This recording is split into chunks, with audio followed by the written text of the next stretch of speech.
It is now 8 short days till Election Day, and yesterday Elisabeth Hasselbeck traveled down to the swing state of Florida to stump for Governor Sarah Palin. Here are some highlights from her speech.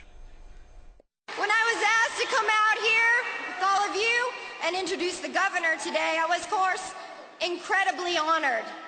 But let's be honest, I was really excited just to be able to talk for 5 minutes without getting interrupted. Yeah, she sure is a woman who knows how to dress.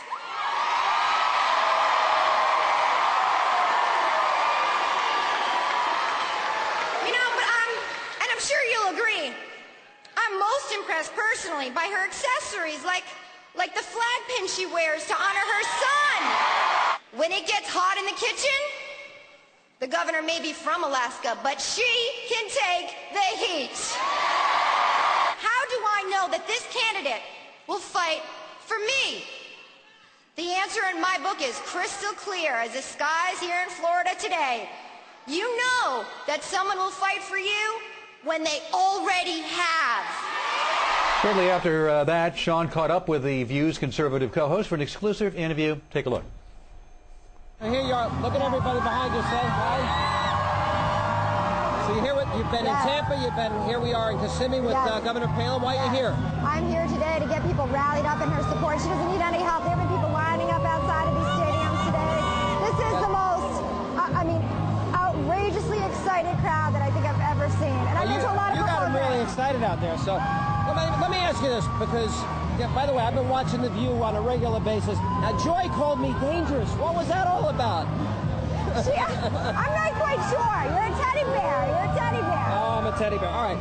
Now, one of the things you brought up as you were talking today, you talked about how Governor Palin is being treated a little bit differently. Yes. Explain that.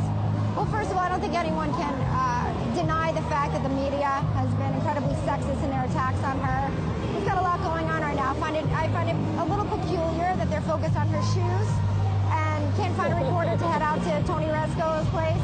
I bet you most Americans don't know about that, right? Well, of course not.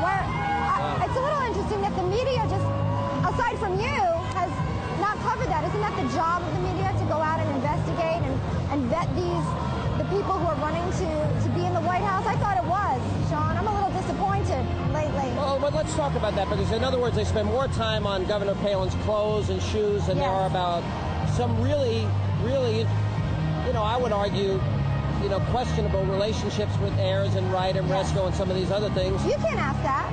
Well, I do. And you brought it up. I watched you in a couple of battles over this very issue. Well, I think that Americans have the right to know. They have the right to make up their decision. They have the right to make up their own minds. But they should be able to ask the questions. And for some reason, we're now in a country where you can't even ask about the connections that this man is having. He's left no paper trail. Right. He's left out chapters of his life. Yeah. And yet we're ready to put him in the White House. And the media wants to focus on wardrobe. It's absurd. Look, I watch The View regularly, and we always love it when you're on Hannity and Combs, and she comes on whenever we can get Elisabeth on Hannity and Combs. I'm watching you every night. You know where I am at 9. But now, you asked probably Barack Obama the toughest question about Reverend Wright. Yes. You really said, what about this association? Yes. And what does it mean in terms of your judgment? And that was a very uncomfortable moment. I think one of the more uncomfortable ones in the campaign. It was uncomfortable, but I don't think this is a time to get comfy. I don't think it's a time to be quiet. I think we should be asking these questions as you have. You've been fighting for that, Sean. I don't think you've been fighting for anything but to just get to the bottom of this and get the truth. America deserves it. And for some reason, people are afraid to ask, and they're not getting the information they deserve. Yeah, I agree with that. By the way, did you really get in trouble for wearing, because I have your Senator... the Great American. The Great American. I got her T-shirts, which, by the way, is on the McCain website. It's on the McCain website. Yeah, I got in a little bit of trouble for wearing it. Was it real trouble or just... It wasn't big trouble. Now, by the way, I was hoping that you would say, Rosie O'Donnell wishes she could be here. I know you did. I know, for you. I'll say it now. Rosie O'Donnell wishes she could be here. See, it just didn't have the same effect. It doesn't now, yeah. There's no microphone. They can't hear us behind you. You gave me good advice, and I have to thank you. Let me talk, because you have had most of the candidates on The View. You've had Michelle Obama, Barack Obama. You've had Senator McCain a couple of times. Yes. Cindy McCain has been on The View. Why did I think the toughest interview was against Senator McCain? And I'm not one, I know when I go on The View, I get beaten up by everybody but you. So you do a good job handling it, though. I will say that. That was a tough interview. It was a tough day. I tried to ask a fair question,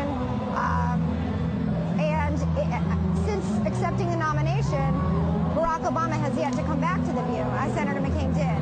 And I think the focus is more on why hasn't he come back? Is he afraid to face tough questions again? What's there to hide? I say come back, answer the questions, because I'm going to have them.